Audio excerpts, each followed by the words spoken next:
ගැබ්බර වෙන්න දරුවෙකු කුසෙහි දරා ගන්න බලාපොරොත්තු වෙන කාන්තාවක් නම් එවැනි කාන්තාවන් තමන්ගේ ආහාර ගැන විශේෂ සැලකිලිමත් භාවයක් දැක්විය යුතුයි.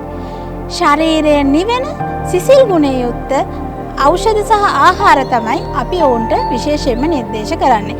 ඉස්සන් දැල්ලන් අඹ අච්චාරු අන්නාස විනාකිරි වගේ උෂ්ණ විදායී ආහාර වලින් පුළුවන් තරම් වළකින අතර ශරීරයේ නිවෙන නෙල්ලි රසකින්ද ඉරමුසු ලුණු මිල පොල් පලා වගේ කැඳ වර්ග සහ පාන වර්ගත් අභ්‍යන්තර ආහාරත් ලබාගත යුතුයි.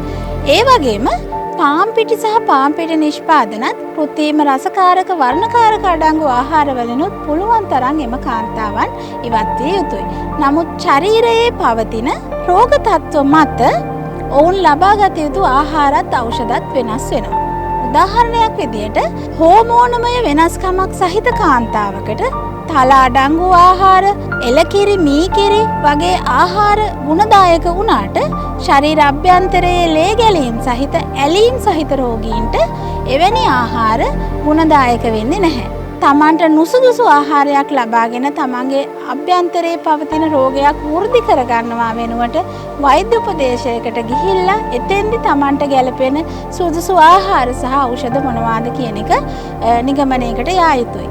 ඉතින් දරු පිළිසිඳ ගැනීමකට සූදානම් වෙන කාන්තාවක් නම් ඊට ප්‍රථම සුදුසුකම්ලත් වෛද්‍යවරයෙකු හමු වෙලා ඔවුන්ට ගැළපෙන ආහාර සහ ඖෂධ මොනවාද කියන එක පැහැදිලිව වෙන් කර ගන්නවා නම් ඒක තමයි වඩාත්ම සුදුසු දේ. සිවරි වේදාසපුව පිහිටලා තියෙන්නේ බණ්ඩාරගම කොතලාවල හන්දියේ.